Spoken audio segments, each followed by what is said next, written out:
Olá, eu sou Oswaldo Quartim, apresentador e repórter da Rádio do Ministério Público de Minas Gerais. Eu estou aqui com o Dr. André Estevão Ubaldino Pereira, ele é procurador de Justiça do Ministério Público de Minas Gerais. Tudo bem, doutor André? Tudo bem, Oswaldo, com você? Tudo bem? Muito bem, obrigado. Obrigado por nos receber aqui na Rádio do Ministério Público, viu? Doutor, o assunto agora são crimes contra a vida e foro por prerrogativa de função, que chamamos de foro privilegiado. Quais são os exemplos mais comuns de crimes contra a vida e como que eles são tratados pela Justiça? Bom, o mais comum, o mais frequente crime contra a vida que nós encontramos no dia a dia da realidade brasileira é o crime de homicídio. E como que eles são tratados pela Justiça? Normalmente são tratados através de um processo que corre perante o Tribunal do Júri, também chamado de júri popular, porque é um julgamento que acontece normalmente por 7 cidadãos, representantes da sociedade. Quais são os principais desafios que o sistema legal enfrenta ao lidar com crimes contra a vida? Bom, uma das dificuldades, talvez a mais importante delas, é a lentidão do processo. O processo por crime doloso contra a vida, o processo por homicídio, por exemplo, é um processo que é regulado no Código de Processo Penal por quase 100 artigos. Ou seja, é um processo muito minucioso, repleto de regras, cuja inobservância pode gerar nulidade do processo e, portanto, fazer com que o processo volte a estaca zero ou volte a uma fase anterior, sabe? Isso acaba gerando uma certa lentidão. A lentidão se traduz na lentidão da punição, e uma punição lenta, uma punição tardia, ela normalmente é um estímulo a novos crimes. Esse é o desafio. Ok. E aí a gente sabe que... primeiro, explica para nós, por gentileza, o que é o foro por prerrogativa de função? O prerrogativa de função é uma disposição, é um conjunto de regras estabelecidas na Constituição que fazem com que certas pessoas, detentoras de autoridades públicas, isso é, com que certas autoridades públicas estejam sujeitas ao julgamento de um outro órgão que não julga normalmente os cidadãos, chamemos assim de cidadãos comuns. É isso que é o foro prerrogativa de função. Que é o famoso foro privilegiado. Exatamente, chamado por muitos de foro privilegiado por ser uma expressão já clássica e bastante conhecida. Uhum. E quem tem direito ao foro por prerrogativa de função ou foro privilegiado, e por que isso é relevante para o público em geral que está ouvindo a gente? Bom, as pessoas que têm direito são muito numerosas e estão previstas na Constituição. Na verdade, não são pessoas, mas são aquelas pessoas que ocupam certos cargos.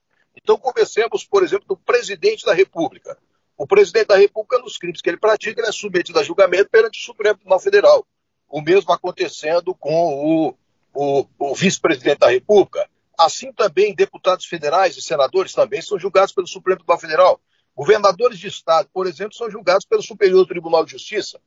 Juízes de direito são submetidos a julgamento perante o Tribunal de Justiça, o mesmo acontecendo com promotores de justiça. Esses são exemplos de pessoas. Não são todos, isto é, há outros mais, mas eu estou apenas exemplificativamente permitindo ao ouvinte entender qual é a lógica disso. Inclusive são os mais comuns que a gente ouve nas notícias, né? Exatamente. E quais são os argumentos hoje, doutor André, a favor e contra o foro privilegiado? Muito bem. Nós sabemos que nós vivemos num país bastante desigual e que nesse país desigual é muito comum que as pessoas dotadas de algum poder acabem sendo beneficiadas indevidamente pelo poder que exercem.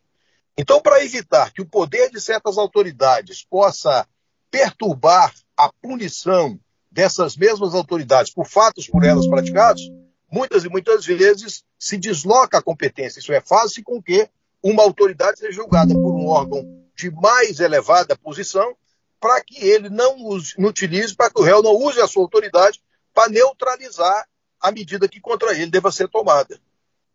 Então, por exemplo, por que o presidente da República é julgado perante o Supremo Tribunal Federal? Porque se ele fosse julgado perante um outro órgão, ele poderia exercer uma pressão sobre esse órgão e evitar o castigo que a ele devia ser imposto.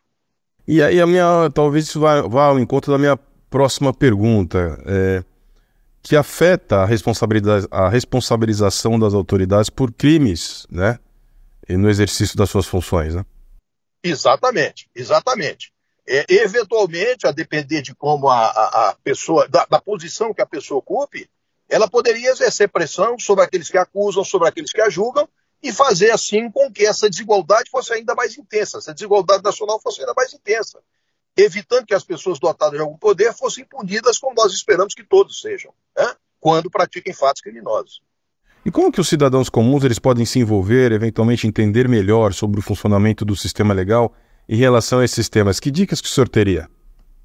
O que acontece? É muito importante que o cidadão conheça a Constituição do seu país.